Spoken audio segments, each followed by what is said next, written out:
So let's dive into a trade discussion revolving around Vancouver Canucks center Elias Pettersson. Because we have ourselves a number of teams that are relevant in today's NHL trade discourse, and the idea of Pettersson potentially heading over to these teams is to be discussed. We've got a conversation on the Carolina Hurricanes. We can also talk about the Seattle Kraken. In fact, let's start out with that Seattle Kraken team because of what was talked about by David Pagnotta earlier this weekend on the fourth period. Take a look at his scoop here. The Seattle Kraken will entertain moving the 7th overall pick in a deal for a top line forward. The fourth period, May 30th. Now, if you take a look at Seattle, they do have that 7th overall pick. They moved one spot down post-draft lottery, and they have themselves a pretty meh team at the moment. They ended up with 79 points in 82 games played, 34, 37, and 11. And if you take a look at some of the top guys on Seattle in points this previous season, you're not really going to find anything that stands out the page too much. I mean, Matty Beniers was a second overall guy a few years ago, and he was second on the team in points this season with 50 in 82 games. Jordan Eberle led the Kraken in points with 55 and 26 total goals. Jared McCann, for what it's worth, was the best point-per-game player, as he had 40 points in 52 games. He missed 30 games on the year. Had he played those extra 30, he probably would have been the number one guy in totality. But the Seattle Kraken are a pretty mid team. Actually, I stand corrected. No, Jared McCann was not the best point-per-game guy. That was Bobby McMann, who had 14 points in 18 games post-trade deadline. A guy who all of a sudden, out of nowhere, just decided to explode as a member of the Seattle Kraken. He is unsigned, he needs a contract for next season, and considering the fact that he was so good with the Seattle Kraken, I see no reason the Kraken have to let this guy go. But with that said, the Kraken are kind of mid, and Matty Beniers is a guy that was supposed to be the first-line center of the future. He hasn't really established himself as that. Yes, he's young, and yes, he's getting better, but come on, 50 points in 82 games played? Bro, you're 23 years old. Bro, he had 57 points in his first NHL season back in 22-23. Are we about to see some sort of a Matty Barzal type of output from Matty Beniers as the years go on, where the rookie season was unequivocally the best season that he had, and every other year afterwards is just him trying to chase the highs of his number one year? Who knows? But it's why the Seattle Kraken are interested in getting a top-line forward, and the 7th overall pick apparently could be in play. This top reply goes out there and says, Elias Pettersson is on the way. Give Vancouver Shane Wright and the 7th overall pick, and he is yours.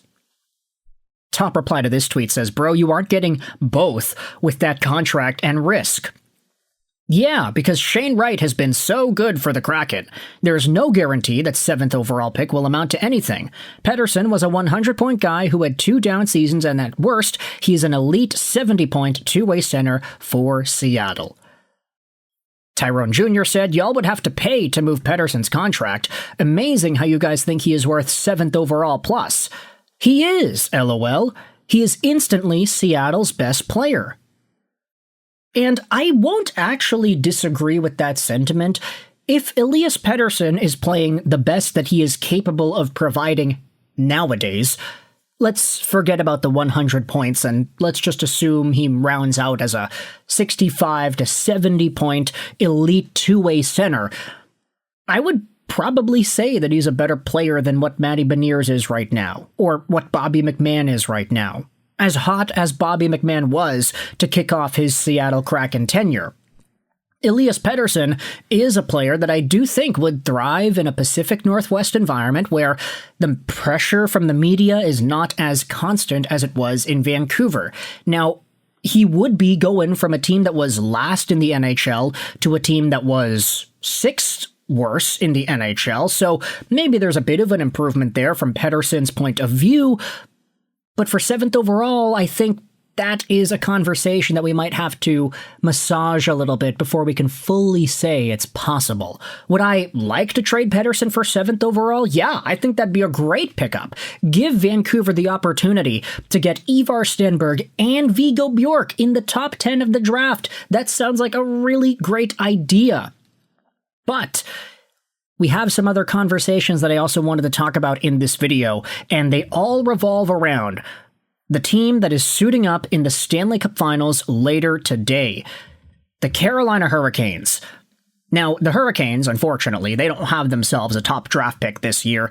Their draft pick is all the way down there at 31st overall or 30th overall, depending on what happens in the finals themselves. Ottawa is guaranteed 32nd because they are punished. But I saw this tweet made by Uncle Lalit, and I thought it was a really interesting idea here. He said, if Eric Tulsky and the Carolina Hurricanes wants to trade for Elias Pettersson, I'd be hesitant to trade him at all. And this is another element to the conversation that I think deserves to be acknowledged, because Carolina was supposedly super interested in Elias Pettersson, even when he was going through the worst of it with JT Miller on the team back in the 24-25 season. Pettersson had a terrible, terrible year, and it was compounded with off-ice issues and personality clashes with guys in the locker room.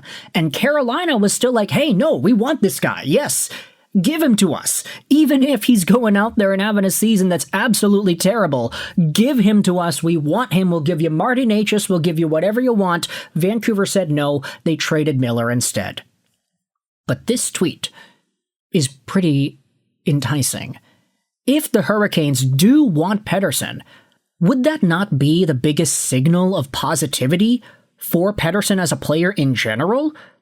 The Carolina Hurricanes have built themselves a team that is so darn good. Like, the Hurricanes, I can't even begin to articulate just the quality of play that they provide from players that you could very well say you wouldn't have expected to be able to provide it.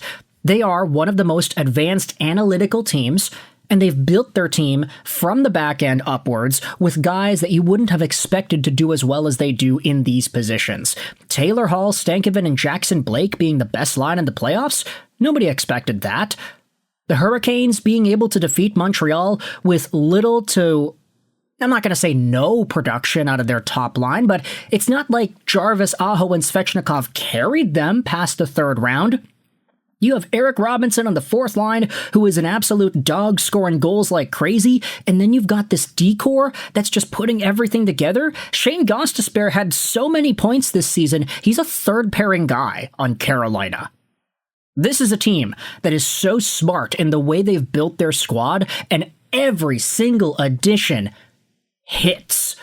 There are no bums on the Carolina Hurricanes, and when they have guys that don't mix with the system, a la Mikko Rantanen, guess what? They trade him away, and they get Logan Stankoven, and they get a whole bunch of draft picks, and it's looking really good for them.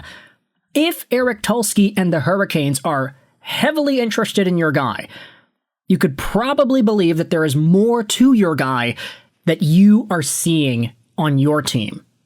And it's easy to say that for a guy like Pettersson because he was a 100-point player. He was a super effective Datsukian-like center who was able to dazzle you with his dekes and his vision and his IQ. And now, over the years, while that offensive danger has gone down, he has still provided meh-level offense whilst providing very solid defensive play. If the Hurricanes fully believe this is a guy worth taking a risk on, then maybe he actually is worth keeping. Who really knows? So with all that said, you can let me know your thoughts in the comments. How do you feel about the idea of trading Pettersson over to Seattle for the 7th overall pick in some sort of a move that would send him down the I-5? What are your thoughts on Carolina's supposed interest on Pettersson, whether or not that is still a factor in how you evaluate his trade status? Let me know in the comments all your opinions. I hope you enjoyed this video. Sign on. And bye.